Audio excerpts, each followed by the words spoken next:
Down in the place to be. Forget your cares in the door, most definitely. What goes on, guys? We're back here again with yet another review, and today I'm pretty damn excited to be taking a look at the brand new Hasbro Adventure Series Indiana Jones Build an Artifact Indiana Jones Raiders of the Lost Ark, and this is pretty damn awesome. I'm a pretty big Indiana Jones fan. I've actually only seen, I believe, the first two, but I love those movies. And me and my friends are going to do like a rewatch of all the original, like the first four, and then we're going to go see the fifth one. And if I like them, then maybe I'll get the rest of them. For right now, I'm just going to be sticking with this guy. Not only because, Indy is the best, but just because I want to, test out the line, see if I really like it, and, see kind of what, the line's all about. And honestly, I gotta be honest, I don't think this line's gonna do great. So I think that they're probably gonna go on clearance, and when they do, then I'll go ahead and get it, build the Covenant, all that good stuff. You can see on the back all the accessories, and then the rest of the wave here, which again, I would like them.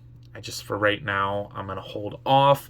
As far as the barcode is, there it is. If you're looking for it, again, this is the build a artifact of the Covenant of the Lost Ark. You get like the little pull tab at the top, or not pull tab, like the hook thing. I love on the side, you do get like the horse and then him, with the bag of money or rocks or whatever it was, or sand to put in the thing. But anyway, this is pretty damn cool. So without further ado, let's go ahead and pop this thing open. So, after getting Indy out and playing around with them for a while, he is freaking awesome. This is one of Hasbro's best figures that I've played with in a long time, other than Marvel Legends Spiral, but this is fantastic. I really have like little to no complaints with this guy. I'm actually trying to think of something I can complain about, but I really don't have any. There might be like one or two little things, but this is an awesome action figure. I'm really of a character that, is so iconic, and while everybody might not have wanted on their top 10 list, this is great. I really, really like this figure. Maybe top 10 of the year. I don't know. Sometimes I feel like I say that a lot, but, if figures are good, figures is good. So we're going to go ahead and take a look at the head sculpt here. Man, that looks just like Harrison Ford from Indiana Jones, in my opinion. I love the side profile with the beard. It is sculpted very, very slightly, so I think that effect comes on very good. You can see his face there. It does look like him, and then obviously the Indiana Jones hat. The paint on there is so sick. That looks just like leather with like that lighter brown. I didn't paint anything on this. Hasbro actually knows how to paint some figures. That's crazy, because then you get it on the jacket too. And it really does pull off the effect of leather, especially like at the sleeves, the shoulders, even on the back, dude. It is awesome. I love that paint effect. It is perfect. You get his hands. And then obviously the undercoat, you do get like his shirt. It would have been nice if they did a wash on there. That may be my biggest complaint, maybe punching the buttons on the shirt. But you do get the buckle punched in, and then you do get his satchel, which is nice. There are even the buttons painted on there. So if they would have put the gold on his nippy ones, that would have been great. But honestly, they got paint on the belt buckle, the secondary holster buckle. That's great. You do get his holster with his gun in there. Maybe this effect on there would have been nice. And then you do get paint on the legs too. So you get like just kind of like the regular pants. And then you do get like the dry brushing on there and on the shoes, dude. That is so sick. It looks so good. It looks dirty, but in a good way. Because he's motherfucking Indiana Jones, bro. This man don't play around. And then what's really cool is that this belt is able... I don't really like the way that they did it, to be honest, but the belt is supposed to hold one of his accessories. Spoiler alert, you do get a wrapped up lasso or whip, but it just doesn't really work well. I don't really care. I kind of didn't notice it until like recently. And honestly, I kind of like it just hanging there, but I might even just go ahead and cut that off. I don't know. We'll see. But he does come with a good amount of accessories. So let's go ahead and take a look at those. So starting off, as previously mentioned, you get his little gun. And then in terms of hands to hold said gun, he does come with a trigger finger hand for the right side. So you get a trigger finger hand for the right side. You get a treasure holding hand for the left side.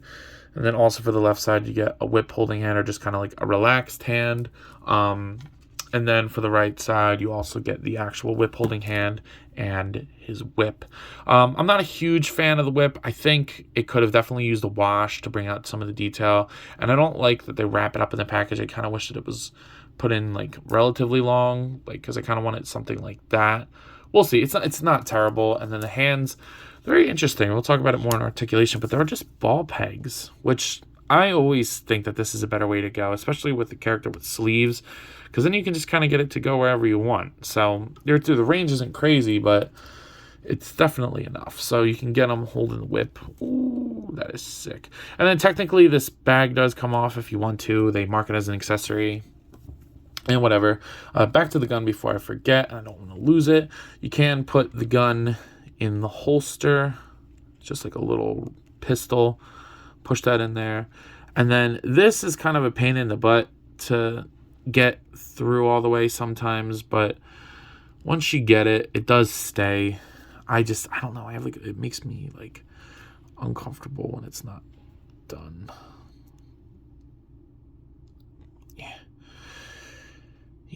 Yeah. All right, whatever. I will get it later. That does irk me a little bit, but it's not crazy. And then, you get the Build-A-Figure pieces. I guess, like the little Ark of the Covenant, like little angel guys on the top. It's going to be pretty cool. I do kind of want to build that, not going to lie. And then you do get the little guy from the first movie. His little butt. It's awesome. Now, one thing that I will mention, too, is that none of the hands really hold this well.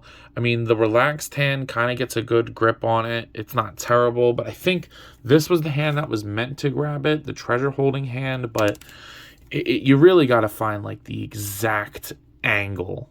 And if you don't, then it won't stay. So not a huge fan of that, but the thing itself looks great. No paint really, unless there's... I think that's just shadow, but looks good. Very small to scale with him. But yeah, good amount of accessories. Again, the thing that Hasbro is not necessarily known for. But I'm honestly starting to think it's not Hasbro and it's just the Marvel Legends team and the Star Wars team, which sucks because they're my favorite licenses that Hasbro owns. But they just seem to really be skimping us out on those ones and then holding out and then giving us great figures in other lines. Because the G.I. Joe, the Indiana Jones line, and the Dungeons and Dragons line just freaking kill it, dude. They kill it. I don't know. Done ranting about that. Let's look at articulation. So as far as Indy's articulation goes, you get a double ball peg at the head. That gives you pretty good movement. So you get great pivot. Rotate side to side. He'll look down. You can get like that awesome pose where you can only really see like the brim of his hat. I love that when a character does that. And then the head does look up pretty good.